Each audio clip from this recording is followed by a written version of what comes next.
Item ಯಾವುದೇ ಇರಲಿ try ಮಾಡಿ ಆಚಿ ಚಿಕನ್ ಮಸಾಲಾ. ಹಲವರಿಗೆ ಹೆರಿಗೆಯಾದ 2 ರಿಂದ 4 ತಿಂಗಳಲ್ಲಿ ಕೂದಲು ಉದುರಲು ಶುರುವಾಗುತ್ತೆ. ಇದು ಹೊಸ ತಾಯಂದಿರನ್ನ ಚಿಂತೆಗೀಡು ಮಾಡುವ ವಿಷಯ. ಅಷ್ಟಕ್ಕೂ ಹೆರಿಗೆಯ ನಂತರ ಹೇರ್ ಫಾಲ್ ಆಗೋದು ಯಾಕೆ? ಇದನ್ನ ತಡೆಯಲು ಏನ್ ಮಾಡಬೇಕು, ಪರಿಹಾರವೇನು ಅಂತಲೇ ಹೇಳ್ತೀವಿ ಈ ಸ್ಟೋರಿ ನೋಡಿ.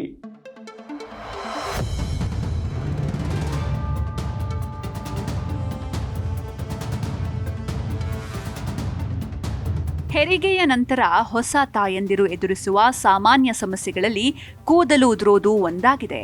ಇದು ಸಾಮಾನ್ಯವಾಗಿ ಹೆರಿಗೆಯ ನಂತರ 2 ರಿಂದ 4 ತಿಂಗಳ ಬಳಿಕ ಪ್ರಾರಂಭವಾಗುತ್ತೆ. ಪ್ರಸವಾನಂತರದ ಟೆಲೋಜೆನ್ ಎಫ್ಲುವಿಯಂ ಎಂದು ಕರೆಯಲ್ಪಡುವ ಈ ಸ್ಥಿತಿಯು ಹೆರಿಗೆಯ ನಂತರ ಈಸ್ಟ್ರೋಜನ್ ಮಟ್ಟದಲ್ಲಿನ ಹಠಾತ್ ಕುಸಿತದಿಂದಾಗಿ ಸಂಭವಿಸುತ್ತೆ. ಗರ್ಭಾವಸ್ಥೆಯಲ್ಲಿ ಹೆಚ್ಚಿನ ಈಸ್ಟ್ರೋಜನ್ ಕೂದಲಿನ ಬೆಳವಣಿಗೆಯ ಹಂತದಲ್ಲಿ ಹೆಚ್ಚು ಕಾಲ ಇರಿಸುತ್ತೆ. ಇದರ ಪರಿಣಾಮವಾಗಿ ದಪ್ಪ ಕೂದಲು ಉಂಟಾಗುತ್ತೆ.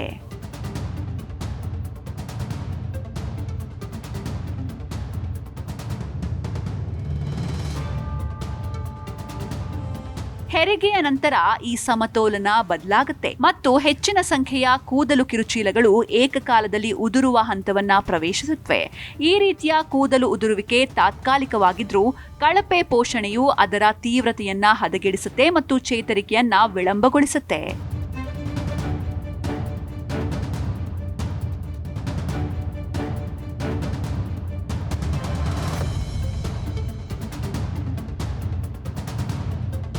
ಕೂದಲಿನ ಆರೋಗ್ಯದಲ್ಲಿ ಪ್ರೋಟೀನ್ನ ಪಾತ್ರ.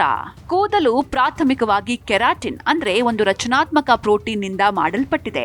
ಸಾಕಷ್ಟು ಪ್ರೋಟೀನ್ ಸೇವನೆ ಇಲ್ಲದಿದ್ದಾಗ ದೇಹವು ಕೂದಲಿನ ಬೆಳವಣಿಗೆಗೆ ಬದಲಾಗಿ ಉಳಿದ ಅಗತ್ಯ ಕಾರ್ಯಗಳಿಗೆ ಆದ್ಯತೆ ನೀಡುತ್ತೆ. ಇದು ಕೂದಲು ಉದುರುವಿಕೆ ಮತ್ತು ದುರ್ಬಲ ಎಳೆಗಳಿಗೆ ಕಾರಣವಾಗುತ್ತೆ. ಹೆರಿಗೆಯ ನಂತರ ಕೂದಲು ಮತ್ತೆ ಬೆಳೆಯಲು ಪ್ರೋಟೀನ್ ಭರಿತ ಆಹಾರಗಳು ನಿರ್ಣಾಯಕ ಪಾತ್ರ ವಹಿಸುತ್ತವೆ.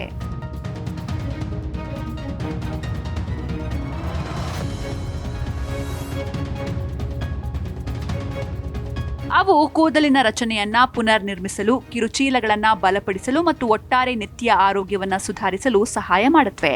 ಅಂದ ಮಾತ್ರಕ್ಕೆ ಪ್ರೋಟೀನ್ ಮಾತ್ರ ಮ್ಯಾಜಿಕ್ ಪರಿಹಾರವಲ್ಲ. ಇದು ಇತರ ಪೋಷಕಾಂಶಗಳ ಸಮತೋಲಿತ ಸೇವನೆಯೊಂದಿಗೆ ಸಂಯೋಜಿಸಿದಾಗ ಉತ್ತಮವಾಗಿ ಕಾರ್ಯನಿರ್ವಹಿಸುತ್ತೆ.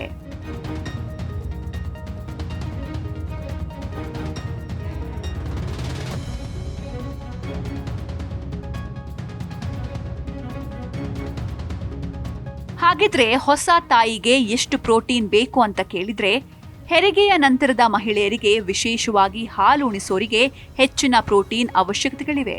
ಸರಾಸರಿ ಅವರಿಗೆ ದಿನಕ್ಕೆ ಪ್ರತಿ ಕಿಲೋಗ್ರಾಂ ದೇಹದ ತೂಕಕ್ಕೆ ಸುಮಾರು 1 ರಿಂದ 1.2 ಗ್ರಾಂ ಪ್ರೋಟೀನ್ ಬೇಕಾಗಬಹುದು. ಅಂದ್ರೆ ನೀವು ಎಷ್ಟು ಕೆಜಿ ತೂಕವಿದ್ದೀರೋ ಅಷ್ಟು ಗ್ರಾಂ ಪ್ರೋಟೀನ್ ನಿಮಗೆ ಬೇಕಾಗುತ್ತೆ. ಉದಾಹರಣೆಗೆ ನೀವು 60 ಕೆಜಿ ತೂಕವಿದ್ದೀರಿ ಅಂದ್ಕೊಂಡ್ರೆ ನಿಮ್ಮ ದೇಹಕ್ಕೆ ಕನಿಷ್ಠ 60 ಗ್ರಾಂ ಪ್ರೋಟೀನ್ ದಿನವೊಂದಕ್ಕೆ ಬೇಕೇ ಬೇಕು.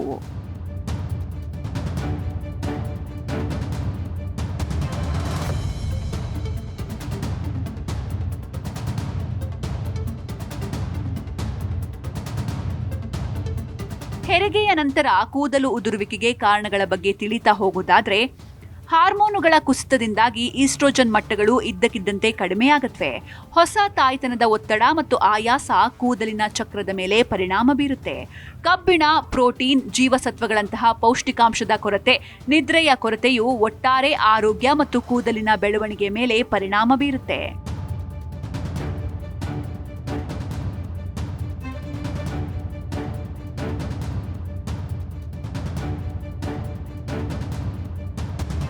ಪ್ರಸವಾನಂತರ ಯಾವೆಲ್ಲ ರೀತಿಯ ಆಹಾರ ಸೇವನೆ ಮುಖ್ಯ ಅಂತ ನಾವೀಗ ನೋಡೋಣ. ಪ್ರಸವಾನಂತರದ ಆಹಾರ ಕೇವಲ ಪ್ರೋಟೀನ್ ಮಾತ್ರವಲ್ಲದೆ ಅದನ್ನ ಮೀರಿ ಹೋಗಬೇಕು.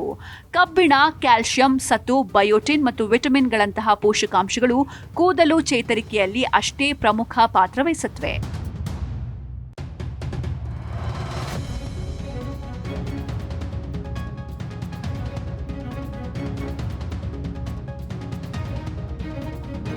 ಪ್ರೋಟೀನ್ ಮೂಲಗಳಲ್ಲಿ ಬೇಳೆ, ಪನ್ನೀರ್, ಹಾಲು, ಮೊಸರು, ಮೊಟ್ಟೆ, ಮಾಂಸ, ಟೋಫು ಮತ್ತು ಬೀಜಗಳು ಸೇರಿವೆ. ಸಸ್ಯಾಹಾರಿ ತಾಯಂದಿರಿಗೆ ಅನ್ನ ಮತ್ತು ಬೇಳೆ ಅಥವಾ ರೊಟ್ಟಿ ಹಾಗೂ ದ್ವಿದಳ ಧಾನ್ಯಗಳಂತಹ ಆಹಾರಗಳನ್ನು ಸಂಯೋಜಿಸೋದು ಉತ್ತಮ ಪ್ರೋಟೀನ್ ಗುಣಮಟ್ಟವನ್ನು ಖಚಿತಪಡಿಸುತ್ತೆ.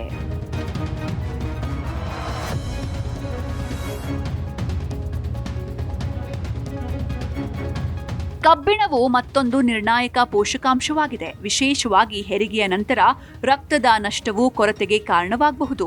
ಕಡಿಮೆ ಕಬ್ಬಿಣದ ಮಟ್ಟಗಳು ಕೂದಲು ಉದುರುವಿಕೆಯನ್ನ ಇನ್ನಷ್ಟು ಹದಗೆಡಿಸಬಹುದು. ಆದ್ದರಿಂದ ಹಸಿರು ಎಲೆ ತರಕಾರಿಗಳು, ಬೆಲ್ಲ, ಖರ್ಜೂರ ಮತ್ತು ದ್ವಿದಳ ಧಾನ್ಯಗಳಂತಹ ಆಹಾರಗಳನ್ನು ಸೇವಿಸೋದು ಮುಖ್ಯ.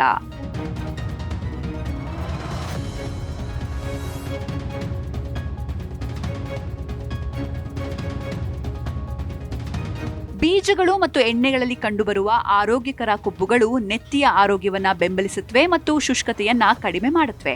ನಿರ್ದಿಷ್ಟವಾಗಿ ಒಮೆಗಾ 3 ಕೊಬ್ಬಿನಾಮ್ಲಗಳು ಕೂದಲಿನ ಸಾಂದ್ರತೆಯನ್ನ ಸುಧಾರಿಸಲು ಮತ್ತು ಉರಿಯೂತವನ್ನ ಕಡಿಮೆ ಮಾಡೋದಕ್ಕೆ ಸಹಾಯ ಮಾಡುತ್ತೆ.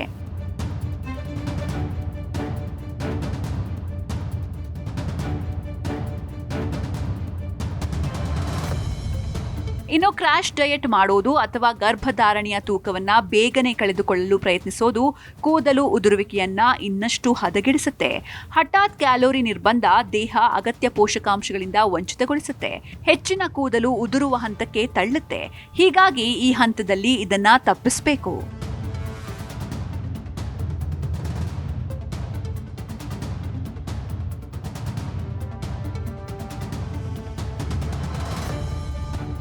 ಸಂಸ್ಕರಿತ ಆಹಾರಗಳು, ಸಕ್ಕರೆ ಮತ್ತು ಕಡಿಮೆ ಪೌಷ್ಟಿಕಾಂಶದ ತಿಂಡಿಗಳ ಅತಿಯಾದ ಸೇವನೆಯು ಚೇತರಿಕೆ ಮತ್ತು ಒಟ್ಟಾರೆ ಆರೋಗ್ಯದ ಮೇಲೆ ಪರಿಣಾಮ ಬೀರುತ್ತೆ.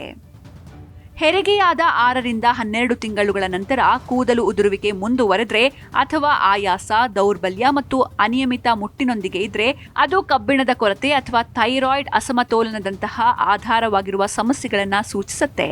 ಅಂತಹ ಸಂದರ್ಭಗಳಲ್ಲಿ ವೈದ್ಯರ ಸಮಾಲೋಚನೆ ಅವಶ್ಯಕ. Bureau report, G Kannada news.